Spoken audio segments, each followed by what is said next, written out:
The moment you feel compelled to explain yourself at every accusation, you often surrender more influence than you realize. Picture the scene. Someone questions your competence in a meeting. A subtle remark lands at a family gathering. A partner interprets your words in the worst possible light. Instantly, your pulse rises. You feel an almost irresistible urge to correct the misunderstanding, provide context, and prove your innocence. And so you begin explaining. You clarify every detail. You justify every decision. You hope that if you simply provide enough evidence, the other person will finally understand.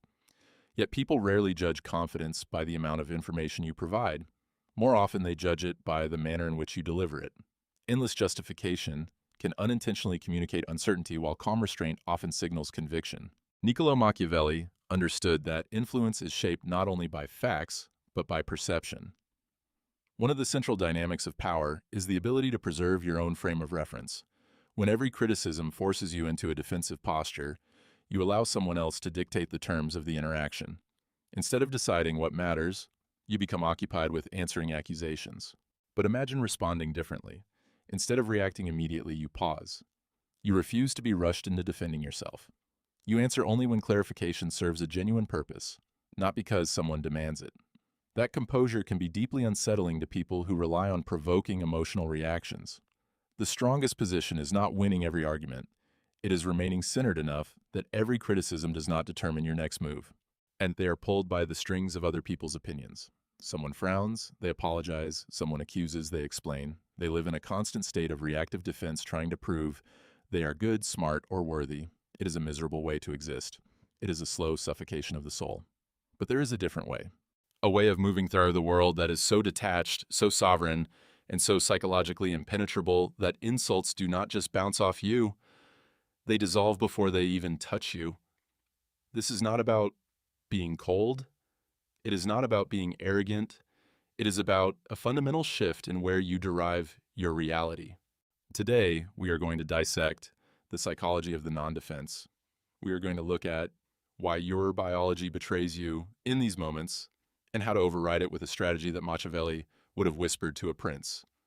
I am going to show you how to flip the power dynamic instantly, how to make the attacker doubt their own sanity, how to use silence not as an absence of noise, but as a weapon of mass destruction against someone's ego. But be warned, this requires you to kill a part of yourself that you have been feeding since you were a child, the part of you that begs to be understood, the part of you that needs permission. If you can kill that need, you become dangerous. You become untouchable. Let's begin. So, why do you do it?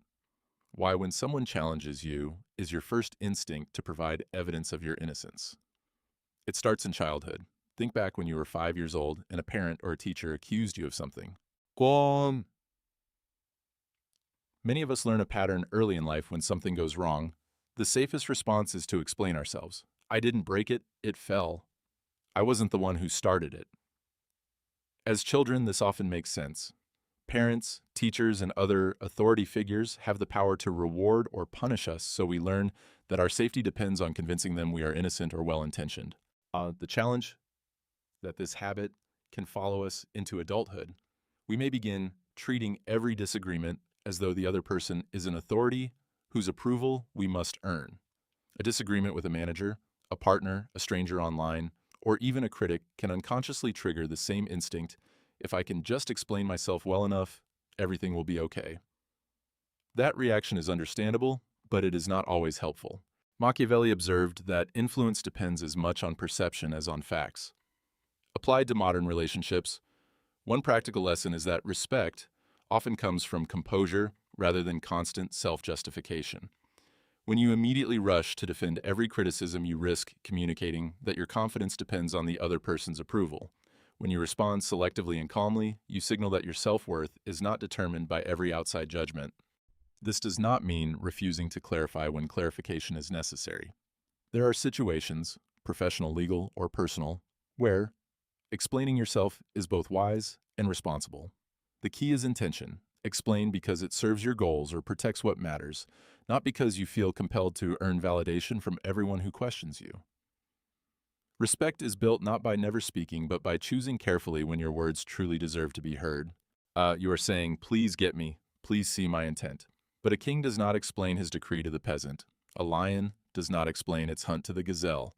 The moment you start rambling, giving reasons, showing text, bringing up past events to prove your point, you have signaled that your internal stability depends on their agreement. You have given them the key to your house, and once they have that key, they can trash the place whenever they want.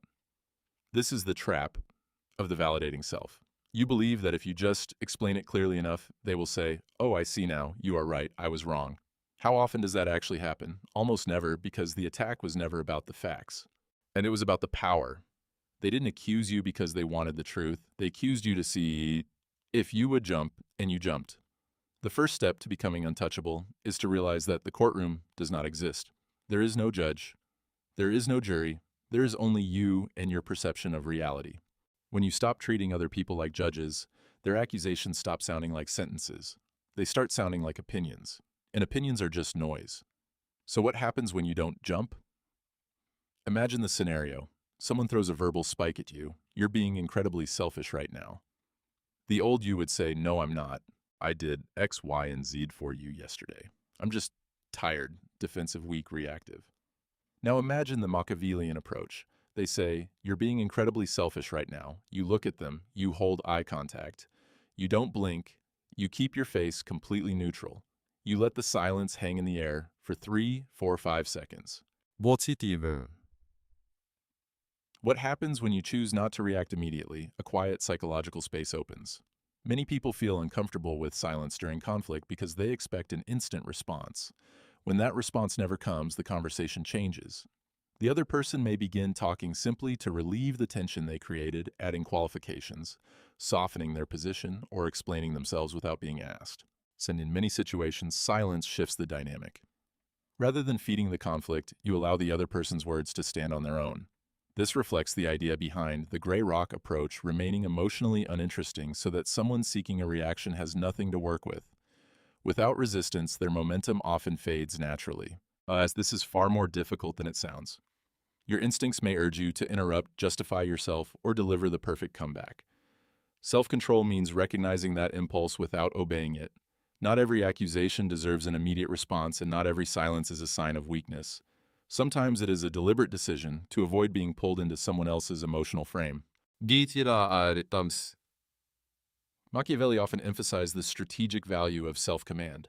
When you react impulsively, you reveal what matters most to you and what is capable of provoking you.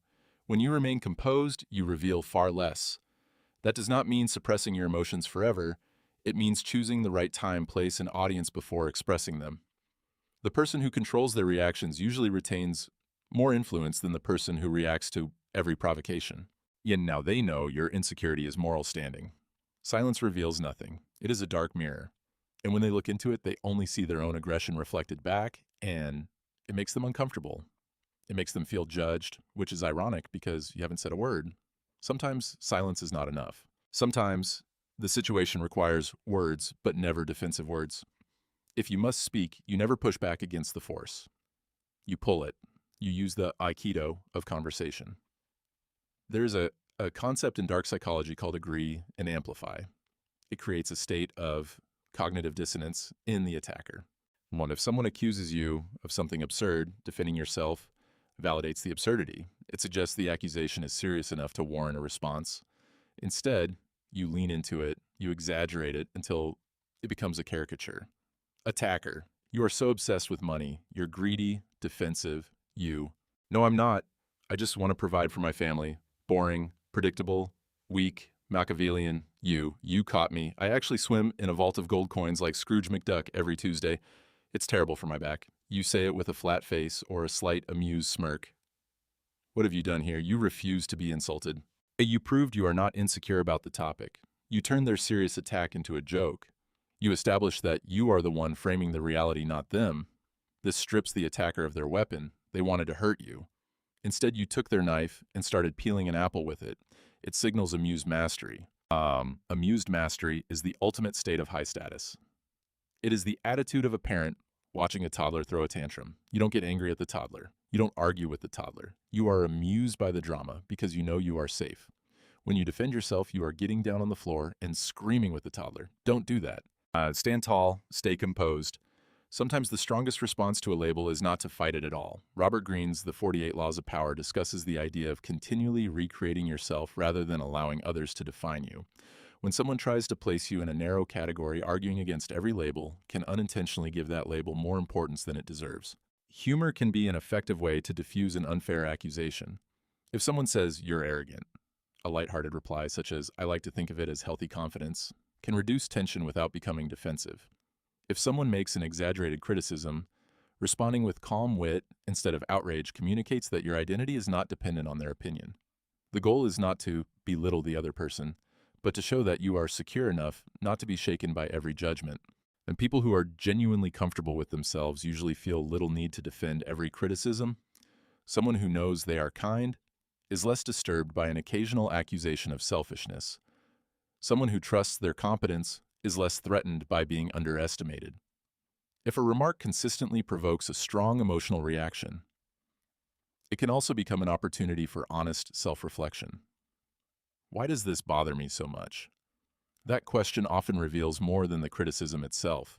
Beneath many conflicts lies an invisible structure. One person assumes the role of the interrogator, asking questions and defining the terms of the conversation, while the other feels pressured to justify every action. You do not have to accept that role automatically. Instead of rushing into defense, you can pause, ask thoughtful questions of your own, or decide whether the discussion is worth continuing at all. The person who remains calm enough to choose the structure of the conversation often has more influence than the person who merely reacts within it. Whoever is answering is losing status. The most lethal Machiavellian trick is to simply refuse the role of defendant and seize the role of judge. You do this by answering a question with a question, or by analyzing their behavior instead of your own. Them. Why are you always so late defensive? You. There was traffic and my alarm didn't go off. Losing Machiavellian you. Why does my arrival time affect your mood so deeply? Boom. Do you see the shift? Suddenly we are not talking about the clock. We are talking about their emotional stability. We are talking about their reaction. You have put the spotlight back on them. Them, you're being ridiculous. Machiavellian you. What makes you feel the need to use labels like that to get your point across? You are psychoanalyzing them in real time. This is infuriating to a manipulator. They want you on your back foot. Instead, you are walking around them, observing them like a specimen in a jar. It's interesting that you perceive it that way. Does saying that make you feel better? You seem very invested in this. These phrases are shields. They acknowledge the sound coming out of the other person's mouth, but they do not accept the content. It is a boundary, a verbal force field. You are saying, this is your stuff, not mine. Keep it. This is not just a technique. It is a spiritual stance. It is the realization that other people's perceptions of you are none of your business. Their anger is their problem. Their disappointment is their responsibility to manage. When you defend, you are trying to carry their emotional baggage as for them. You are trying to fix their feelings. Resist the urge to carry every emotional burden that someone places on you. Let people take responsibility for their own reactions and their own choices. One of the most surprising ways to de-escalate conflict is not through forceful disagreement, but through calm acceptance of what is objectively true. Imagine someone is criticizing you, hoping to provoke an argument. Instead of rushing to defend yourself, you look at them and calmly say, "You're right, I did make that mistake." Then you stop. This approach is closely related to the communication technique known as fogging, acknowledging a reasonable point without becoming defensive or surrendering your self-respect. While the effect can be powerful, many confrontations depend on resistance. When someone expects an argument and instead receives calm agreement where appropriate, much of the emotional momentum disappears. It is like pushing hard against a door that suddenly swings open. The energy that was driving the conflict no longer has anything to push against. And the key distinction is this: acknowledge facts without accepting unfair conclusions. There is a significant difference between saying, "I made a mistake," and believing, "I am incompetent." If someone says, "This report contains errors," and that is true, admitting it demonstrates confidence. If they go further and conclude, "You're completely incapable," you are under no obligation to accept that judgment. You can own your actions without allowing someone else to define your identity. That balance accountability without self-condemnation is where real confidence begins. Power move. You're right. The report has errors. I'll fix it. Notice what was left out. You didn't address the incompetent part. You ignored the insult and addressed the fact. You took ownership of the action but not the identity. This signals immense confidence. Only a person who is secure in their competence can admit a mistake so easily. Insecure people fight to the death to prove they didn't make a mistake. Secure people say, "Oops, my bad," and move on. Machiavelli would call this disarming the enemy. If you lay down your sword, they look foolish holding theirs. It takes the wind out of their sails, it makes them look hysterical, and you look grounded. And in the long run, history is written by the grounded.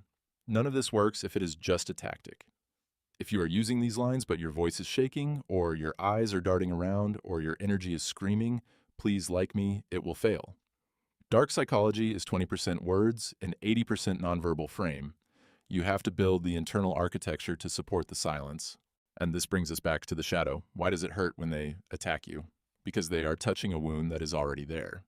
If I tell you you have green skin, you won't get mad. You'll think I'm crazy. You won't defend yourself. You'll laugh. But if I tell you you are a failure and you defend yourself, it's because a part of you suspects I might be right. The ultimate defense is not a verbal technique. It is self-knowledge. It is looking into your own darkness, owning your own flaws, and accepting your own shadow. When you know you are capable of selfishness, and someone calls you selfish, you say sometimes yes. When you know you are capable of cruelty, and someone calls you cruel, you say, "I can be." A person who has accepted their imperfections is much harder to manipulate through shame. When you no longer hide every flaw or mistake, criticism loses much of its power. Confidence does not come from pretending to be flawless. It comes from knowing your strengths, acknowledging your weaknesses, and refusing to let either define your worth. Instead of becoming a fortress that must defend every wall, you become flexible enough that attacks no longer determine your peace of mind. Here's a simple exercise to experiment with over the next 7 days. Call it no unnecessary defense. When you make a minor mistake, acknowledge it plainly without adding a lengthy explanation. If you're late, simply say, "I'm late. Sorry." If you spill your coffee, say, "I spilled it." Notice how often the impulse to justify yourself appears. Rather than reacting automatically, pause and ask whether the explanation genuinely helps or whether it is simply an attempt to manage someone else's opinion. This exercise is not about avoiding accountability or refusing to communicate. If an explanation is necessary to solve a problem, protect someone, or maintain trust, give it clearly. The goal is to distinguish between useful communication and reflexive self-justification. Many of us explain ourselves far more often than the situation requires, and as you put this into practice, notice what begins to change. Some conversations may become shorter, certain conflicts may lose their intensity. Most importantly, your own mind may become quieter because you are no longer spending so much energy trying to manage how everyone else perceives you. Genuine confidence is not the absence of mistakes or criticism. It is the ability to remain grounded without feeling compelled to defend your worth every time someone questions it. As in many ways, this is a shift from reacting automatically to responding deliberately. The world will often invite you into unnecessary conflict, reward emotional reactions, and pressure you to justify every decision. You do not have to accept every invitation. Preserve your composure, choose your words carefully, and let your actions speak more often than your explanations. There is strength in restraint, and there is influence in remaining calm when others expect you to lose control. If this perspective on psychology, philosophy, and strategic thinking challenge the way you see human interaction, consider subscribing to the channel. Not because anyone told you to, but because you're interested in developing greater self-mastery, emotional discipline, and a deeper understanding of timeless ideas that help you navigate an increasingly noisy world.